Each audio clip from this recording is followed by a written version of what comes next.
નમસ્કાર, કે TV news ગુજરાતીના વિશેષ કાર્યક્રમમાં આપનું હું ભૌમિક વ્યાસ સ્વાગત કરું છું। આપ જોઈ રહ્યા છો medical mafia multi scam hospital. આ વાત હું એટલે કરી રહ્યો છું કે 2 દિવસ પહેલા અમદાવાદની મલ્ટી સ્પેશિયાલિસ્ટ ખ્યાતિ હોસ્પિટલમાં અમદાવાદની નજીક આવેલા કડીના બોરાસણા ગામના 19 લોકોને હેલ્થ કેમ્પમાં તપાસ કરી અને તેને હોસ્પિટલ લાવવામાં આવ્યા। હોસ્પિટલ લાવ્યા બાદ પરિવારજનોની મંજૂરી વગર તેમાં અનેક લોકોની એન્જિયોગ્રાફી અને એન્જિયોપ્લાસ્ટી કરી દેવામાં આવી। આ કરવા પાછળનું કારણ હતું કે આ તમામ લોકો પાસે સરકારી કાર્ડ હતા, એટલે કે આયુષ્યમાન કાર્ડ હતા, અને તેમાંથી તેના પૈસાઓ કટ થઈ અને હોસ્પિટલની તિજોરીમાં જમા થયા। પણ આ બધાની વચ્ચે 2 દર્દીઓના મૃત્યુ થતાં તેના પરિવારજનો અને ગામના લોકો રોષે ભરાયા। તેમણે હોસ્પિટલમાં તોડફોડ કરી અને હોસ્પિટલ સામે કડક કાર્યવાહી કરવાની માંગણી કરી। આપને જણાવી દો કે ખ્યાતિ હોસ્પિટલ આ પ્રથમ વખત વિવાદમાં નથી આવી। આ હોસ્પિટલ આની પહેલા પણ વિવાદમાં આવી ચૂકી છે, જ્યારે અમદાવાદની પાસેના સાણંદના તેલાવ ગામમાં એક કેમ્પ કર્યો હતો અને ત્યાંથી પણ લોકોને લાવવામાં આવ્યા, અને જ્યારે તેમની હૃદયરોગની સારવાર કરવામાં આવી ત્યારે પણ એક વૃદ્ધનું મૃત્યુ થયું હતું। 2022માં આ જ ખ્યાતિ હોસ્પિટલ સામે ફરિયાદ થઈ હતી। આ ફરિયાદ બાદ પણ ખ્યાતિ હોસ્પિટલ ધમધમી રહી હતી। આના ડાયરેક્ટર કાર્તિક પટેલ હોય કે તેના ડૉક્ટર સંજય પટોલિયા હોય કે ચિરાગ રાજપૂત હોય, આ તમામ કહેવાય છે કે મેડિકલ માફિયા છે। આ લોકોની નજર માત્ર સરકારના પૈસા ચાવ કરી જવા ઉપર જ છે। કહેવાય છે કે ખ્યાતિ હોસ્પિટલ જ્યારથી અમલમાં આવી ત્યારથી સતત વિવાદોમાં રહે છે। આ હોસ્પિટલ અમદાવાદ અને તેની આસપાસના વિસ્તારમાં ફેલા ફ્રી હેલ્થ કેમ્પ કરે છે, એટલે કે ગ્રામ્ય વિસ્તારના લોકોને પોતાના વિશ્વાસમાં લે છે કે અમે તમારું ફ્રી ચેકઅપ કરીએ છીએ, તમારામાં જો કોઈ બીમારી હોય તો તેનો ઈલાજ થઈ શકે। આ ફ્રી ચેકઅપ માટેનો ડેટા આખો કલેક્ટ કરે અને ત્યારબાદ તે લોકોની સાથે સંવાદ કરે છે કે તમારી પાસે આયુષ્યમાન કાર્ડ છે, અને જો આયુષ્યમાન કાર્ડ હોય તો સીધા તેને હોસ્પિટલ બીજે દિવસે રિફર કરવા માટે બોલાવવામાં આવે છે। પછી તમારે સ્ટેન્ટની જરૂર હોય કે ન હોય, તમારી નળી બ્લોક હોય કે ન હોય, તે સર્જરી કરી જ નાખે છે।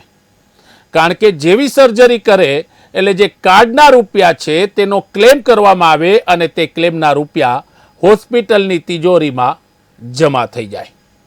આવું જ કાંક બન્યું આ ગામમાં, અને તેને કારણે જ આ હોસ્પિટલ ઉપર હવે તડાપીટ બોલી છે। ખુદ સોલા સિવિલના ઇન્ચાર્જ હોસ્પિટલ સામે ફરિયાદી બન્યા છે। રાજ્ય સરકારે મહત્વની બેઠક કરી આરોગ્ય મંત્રી ઋષિકેશ પટેલે કડક પગલાં ભરવાના આદેશ આપ્યા। આ વાત દર વખતે થાય છે। આની પહેલા ભૂતકાળમાં અંધાપા કાંડ થયો, મોતિયાનો કાંડ થયો, આવા અનેક કાંડ હોસ્પિટલમાં થાય છે, પણ આ મેડિકલ માફિયાઓ બેફામ બન્યા છે। ગુજરાતમાં મેડિકલ ટુરિઝમને પ્રોત્સાહિત કરવા માટે રાજ્ય સરકાર અનેક યોજનાઓ લાવી, પણ આ જ યોજનાઓનો આ મેડિકલ માફિયાઓ દુરુપયોગ કરી રહ્યા છે।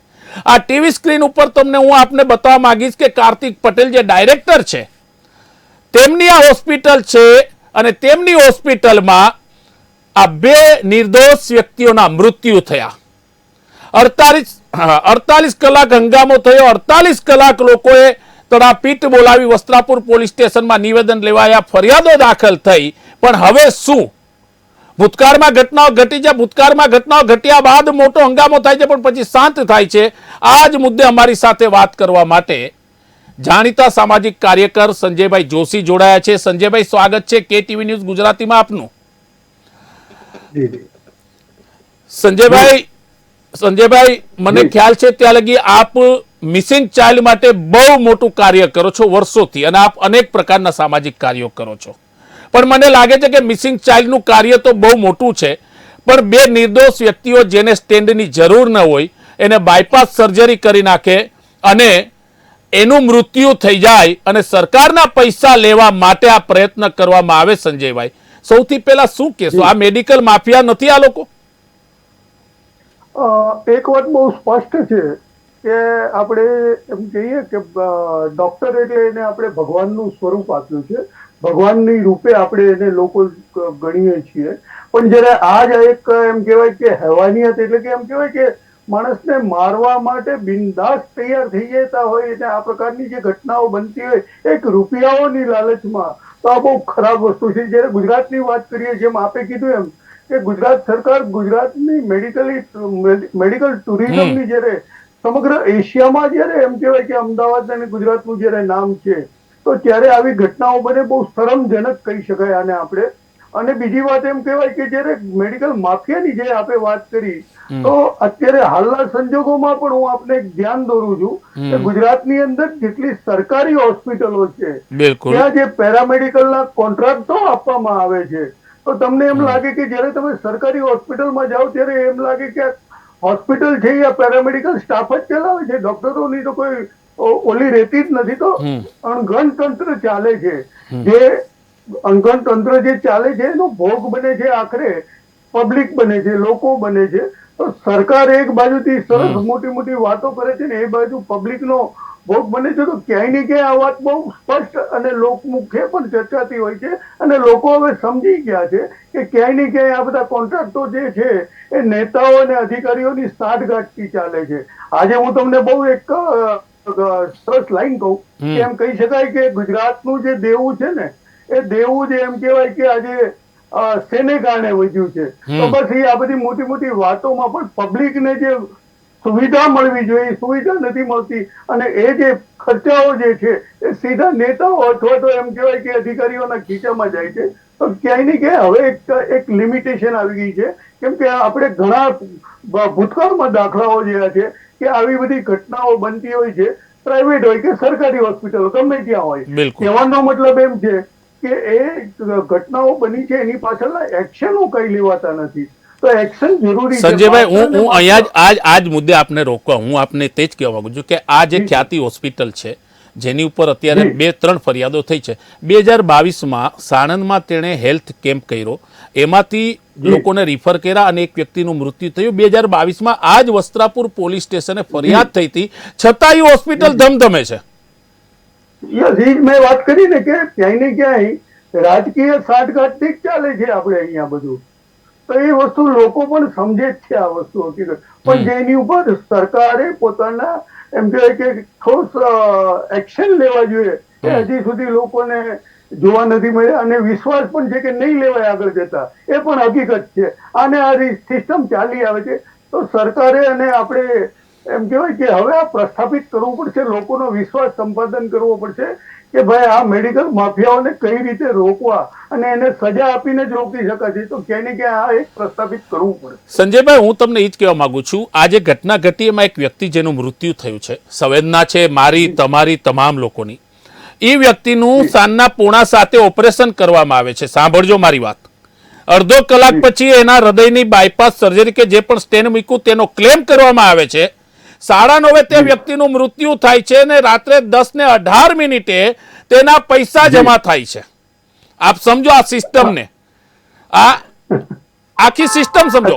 અને એના પરિવારને તો સવારે એવું કહે છે કે સિરિયસ છે તમે આવજો. મૃત્યુ તો 9:30 થઈ ગયું હતું, પૈસા જમા થઈ ગયા પછી પણ જાણ નથી થતી. તમે સમજો.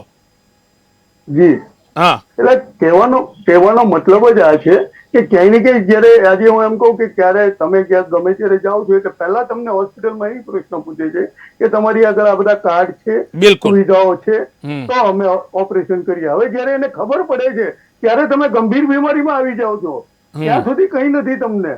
પણ જયારે એને ખબર પડે કે આની પાસે સરકાર મતલબ મા કાર્ડ છે કે આયુષ્યમાન કાર્ડ છે કે જે કઈ છે એક ખ્યાલ હોય, એને ખબર પડે ત્યારે તમે એકદમ ગંભીર બીમારીમાં આવી જાવ. બહુ સમજવા જેવો વિષય છે.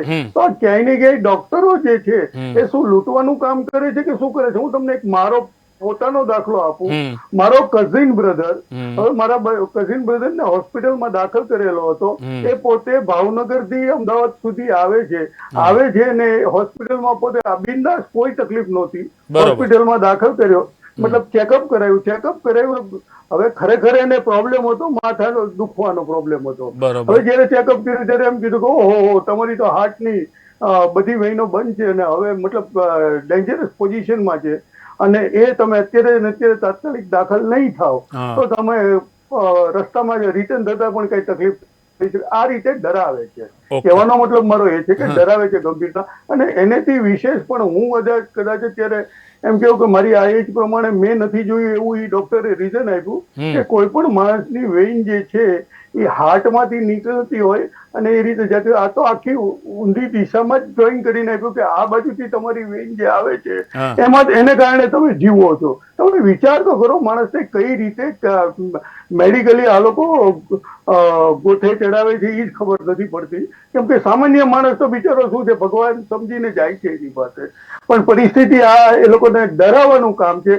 ડરાવીને આ બધી વસ્તુ કરવાની. એમાં સરકારની જે યોજના છે બસ એનો પૂરેપૂરો લાભ કઈ રીતે મળી શકે. જેમ આપણે એમ કીધું કે 9:30 આ રીતે બને છે ને 10:30 તો એનું બિલ પાસ થઈને આવી જાય છે. બિલકુલ 1,18,000 રૂપિયા હોસ્પિટલના ખાતામાં જમા થઈ જાય.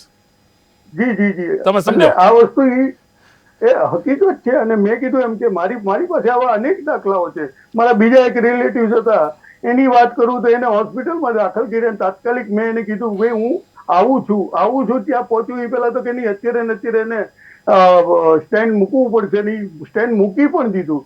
એ બધું થયું, સિરિયસ થયા પછી એમ કીધું કે ભાઈ હવે અમને કિડનીનો પ્રોબ્લેમ છે, હવે તમે એને સરકારી હોસ્પિટલમાં પાછા લઈ જાઓ. એટલે વસ્તુસ્થિતિ એ હતી કે એને ત્યાં આયુષ્યમાન કાર્ડમાં ને એમાં એ કે અમારી પાસે ચોખ્ખું સ્પષ્ટ શબ્દમાં મતલબ પૈસામાં રસ હોય છે, પૈસામાં.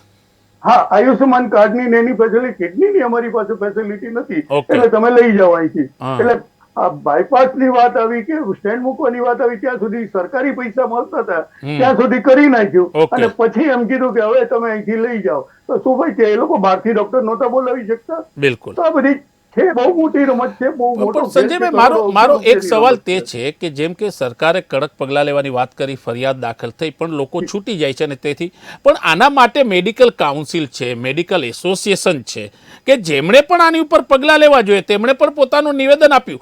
પણ ક્યાંક એવું લાગે છે કે હવે લોકોને અવેરનેસ થવું પડશે કે આવી રીતના ફ્રી મેડિકલ ચેકઅપના બહાને તમને હોસ્પિટલમાં લઈ જાય તો એની પહેલા તમે તેની પૂછપરછ કરો કે ભાઈ મને શું બીમારી છે, મને રિપોર્ટ આપો, મારા પરિવારજનોને જાણ કરો. આ જાગૃતતાની પણ જરૂર તો પડશે સંજયભાઈ. ના, એ વસ્તુ વાત તમારી સાચી છે, પણ વસ્તુસ્થિતિ એ છે કે જયારે માણસ ત્યાં હોસ્પિટલમાં હાજર હોય એને જ એટલો ડરાવી દે છે કે એ પોતે હતપ્રત થઈ જાય છે કે હું શું કરું આગળ એમ. અને અંતે એવું ડિસિઝન છે કે સાહેબ તમે જે કરો એ. આજે વિશ્વાસની વાત છે કે એને જયારે આપણે ભગવાન સમજીએ છીએ ત્યારે એ માણસ એક જ શબ્દ બોલે છે, સાહેબ તમે જે નિર્ણય લ્યો એ ફાઇનલ. હવે એને ખબર નથી હોતી કે આ મેડિકલ માફિયાગીરી એની પાછળ કામ કરે. બિલકુલ, આપની વાત સાચી છે. હું હોઉં કે કોઈ પણ હોય, જ્યારે હોસ્પિટલ જાય તો આપણે કહીએ કે સાહેબ તમને જે સારું લાગે એ કરો, બસ સ્વસ્થ થઈ જવું જોઈએ. પણ આ જ ભગવાનના રૂપમાં જ્યારે યમદૂત બનીને સંજયભાઈ સામે આવે ત્યારે સ્વાભાવિક છે કે દુઃખ થાય છે.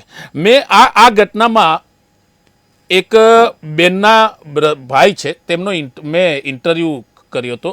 તેમનું કેવું હતું કે તેના ભાઈ સ્વસ્થ હતા, ખાલી ફ્રી મેડિકલ ચેકઅપ હતો ને ગામના આગેવાને કીધું કે કાલે ચેકઅપ છે તો તમે આવજો. તો એ ભાઈ ગયા અને એ ભાઈ અહીંયા તપાસ કરાવી. એ બેનનું કેવું છે કે એમના બ્રધરને કોઈ બીમારી નહોતી, છતાં એને બીજે દિવસે બસમાં પરાણે લઈ ગયા કારણ કે તેની પાસે આયુષ્યમાન કાર્ડ હતું. આજે એ 47 વર્ષના યુવાન આપણી વચ્ચે નથી. કહેવાનો મતલબ મારો એ છે, તમે જે કીધું એમ કે એટલા બધા ડરાવે છે, એટલા બધા બીવડાવે છે કે તમે કશું કરી નથી શકતા. પણ આના માટે સરકારે કોઈ પોલિસી લાવવી પડશે. આપને એવું લાગે છે સંજયભાઈ કે આયુષ્યમાન કાર્ડ છે, જે પણ કાર્ડ છે સારી વસ્તુ છે, પણ હોસ્પિટલો તેનો દુરુપયોગ ન કરે તેના માટે કંઈ કરવું પડશે? ચોક્કસપણે સરકારે પોલિસી લાવવી પડશે અને એ પોલિસીની જે એમ કહેવાય કે લોકો સુધી જાણ કરવી પડશે, પ્રચાર ને પ્રસાર પણ કરવો જોઈએ.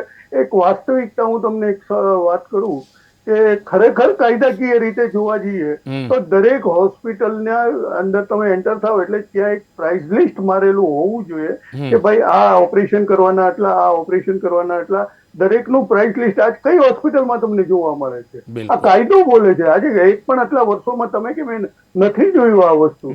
અરે સાહેબ, મન ફાવે લોકોના ઘર બાર વેચાઈ જાય છે ત્યાં સુધીને આ દયાહીન લોકો કહેવાય. એમ બહુ સ્પષ્ટ શબ્દોમાં કહું છું. અને એ જયારે દયાહીન લોકો જે એમ કહેવાય કે આ રીતના અત્યાચાર યમદૂત બનીને આવે છે ત્યારે પ્રજા કોની પાસે રજૂઆત કરવા જાય? કારણ કે સરકાર સુધી રજૂઆત કરવા પહોંચી જ નથી શકતો. પહેલી વાત તો એ છે કે સરકાર સુધી પહોંચી નથી શકતો, અને સરકાર સુધી પહોંચે છે ત્યારે એ વસ્તુ હકીકત છે કે ઘીના ધામમાં ઘી ઢોળાઈ જવાનું છે.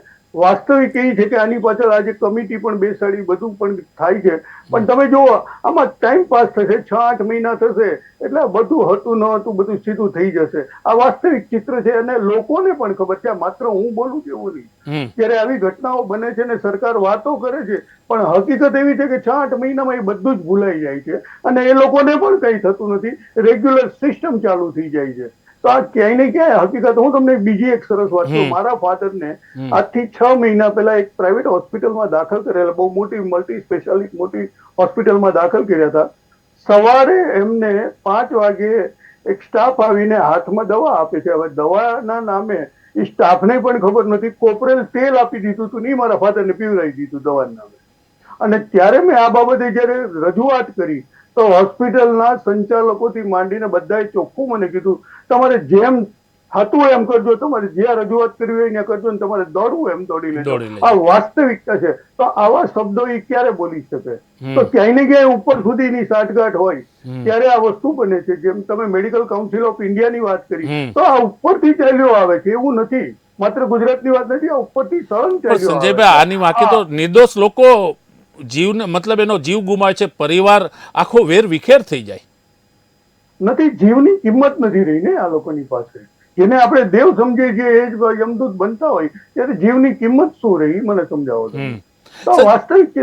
સરકાર ખરેખર આમાં ગંભીરતાપૂર્વક પગલાં લઈ એક દાખલો પણ બેસાડવો પડશે ને આગળ પણ આવવું પડશે અને લોકોનો વિશ્વાસ પણ જીતવો પડશે આ બાબતે. પણ સંજયભાઈ, આવી ઘટનાઓને કારણે આપણે, હું નથી કહેતો, તમે નથી કહેતા, કોઈ નથી કહેતા, તમામ ડોક્ટરો આવા હોય. ડોક્ટરો ભગવાનના રૂપમાં આવે છે, ડોક્ટરો દેવદૂતના રૂપમાં આવે છે અને તે સારવાર કરે છે. પણ આવી ઘટનાઓને કારણે એવા સારા ડોક્ટરો, એવી સારી ડોક્ટરોની ટીમને પણ ક્યાંક દાગ નથી લાગતો, જેને કારણે તેને પણ સમાજમાં તકલીફ પડે છે. તો એવું ન બને કે આ મેડિકલ માફિયાઓને નાબૂદ કરવા માટે તે ડોક્ટરોએ પણ હવે પગલાં ભરવા પડશે, આગળ આવવું પડશે કે તમે એવી જગ્યાએ જાઓ, એવી જગ્યાએ સારવાર કરાવો કે જ્યાં તમને પૂરતી માહિતી મળે, તમારું શરીર સ્વસ્થ રહે. સંજયભાઈ, જેમ અત્યારે જ આપણે તમે જે વાત કરી કે ભાઈ સારા જે ડોક્ટરો સારી ટ્રીટમેન્ટ કરે છે એ લોકોને પણ ડાઘ લાગે છે. આપણે અત્યારે ચર્ચામાં જ એ રીતે બોલીએ છીએ ને કે તમામ ડોક્ટરો આવી જાય એ રીતની જ આપણે ચર્ચા કરી શકીએ. તો ડાઘ લાગવાનો છે એ સ્વાભાવિક વસ્તુ છે. ના, એવું નથી. ઘણી હોસ્પિટલો પણ એવી સારી છે કે જ્યાં બહુ સરસ નિદાનો થાય છે, ઘણું સારું થાય છે. પ્રાઇવેટ ગણો કે કોઈ પણ જગ્યાએ ગણો, ઘણી હોસ્પિટલો એવી સારી છે. પણ આની પાછળ એ લોકોને પણ ડાઘ લાગે છે, એ લોકોની પણ વિશ્વસનીયતા ઘટે છે. તો માણસ જાય તો ક્યાં જાય? આજે હું એમ કહું કે આજે અમદાવાદ જેવા શહેરમાં જયારે આ ઘટના બનતી હોય તો આજે હું એમ કહું કે સૌરાષ્ટ્ર ગણો કે કોઈ પણ ગ્રામ્ય વિસ્તાર ગણો, તો ગ્રામ્ય વિસ્તારમાં ઓલરેડી હંમેશા એ રીતે વાત કરતા હોય કે ભાઈ અહીંયા બરોબર નથી થતું, ચલો આપણે અમદાવાદ લઈ જઈએ. ત્યારે અમદાવાદમાં જ આવી ઘટનાઓ બનતી હોય તો એ માણસ જવાનો છે ક્યાં? આ બહુ વાસ્તવિકતાની વાત છે કે નાના નાના ટાઉનમાંથી જયારે એને રિફર કરીને અમદાવાદ મોકલવાની ગણતરી કરતા અથવા તો પરિવારના લોકો એવું નક્કી કરતા હોય કે ચલો ભાઈ આપણે અમદાવાદ બતાડીને એમને ત્યાં ટ્રીટમેન્ટ કરાય. ત્યારે અમદાવાદમાં આવી ઘટનાઓ બનતી હોય છે તો એ માણસ ક્યાં જવાનો છે? કોની પાસે જવાનો છે? સંજયભાઈ, તમારી પાસેથી હજી એક સવાલનો જવાબ લેવો છે. આપે જે પ્રારંભમાં વાત કરી જે મેડિકલ માફિયાની, સરકારી હોસ્પિટલોની, એ મારે આખી વાતને સમજવી છે સંજયભાઈ. કારણ કે તમે જે વાત કરી કે માત્ર પ્રાઇવેટ નહીં પણ સરકારી હોસ્પિટલોમાં પણ મેડિકલ માફિયાગીરી છે, એ છે શું આખી વાત? એમ કહેવાય કે સરકારી હોસ્પિટલોમાં જે પેરામેડિકલ સ્ટાફ જે છે એ માટેની એક કોન્ટ્રાક્ટ સિસ્ટમ આપવામાં આવી છે દરેક ગુજરાતની દરેક સરકારી હોસ્પિટલોમાં. પણ જયારે એ પેરામેડિકલ સિસ્ટમનો જે આપવામાં આવી છે તો ત્યાં પહેલી વસ્તુ તો એ છે કે એ કોન્ટ્રાક્ટ અપાઈ જાય છે.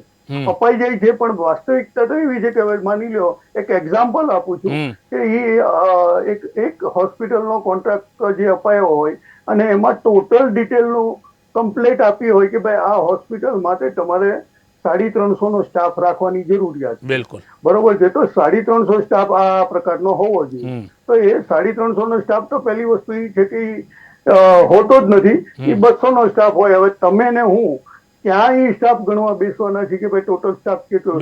હા, રજીસ્ટર ઉપર તમને ટોટલ સ્ટાફ બતાવશે પણ વાસ્તવિકતામાં હોતો નથી. આનો એક સરસ પુરાવો આપું કે બરોડામાં મ્યુનિસિપલ કોર્પોરેશનની જે હોસ્પિટલ એક છે ત્યાં મારા એક રિલેટિવ્સને દાખલ કરેલા હતા અને હું રૂબરૂ ત્યાં ગયેલો હતો. હવે જયારે તે આખી હોસ્પિટલ પેરામેડિકલ સ્ટાફને સોંપાયેલી હતી, એક કંપનીને સોંપાયેલી હતી, હવે જ્યારે હું પેશન્ટને લઈને ગયો, પેશન્ટનું ચેક રિપોર્ટ કરાવવા ગ્રાઉન્ડ ફ્લોરમાં ગયો, ત્યાં રિપોર્ટ કરાવ્યા. હવે જોવા જેવી વસ્તુ એ છે કે જ્યારે હું એમ્બ્યુલન્સ લઈને ત્યાં ગયો ત્યારે મને એવું ચોખ્ખું કહેવામાં આવ્યું કે ભાઈ તમે પેશન્ટને તો તમારી રીતે ઉંચકીને અંદર લાવો. હવે એ રિપોર્ટ કરાવ્યા, બધું જ કરાવ્યું, ત્યારબાદ પેશન્ટને ત્યાંથી લઈ જવા માટે તો કે ભાઈ અહીંયા સ્ટાફ નથી, તમારે જ લઈ જવો પડશે ઉપર. એ આખા તમારા પેશન્ટને તમારે ઉંચકીને બધે લઈ જવાના છે. પૈસા પૂરા લેવાના, પૈસા પૂરા લેવાના.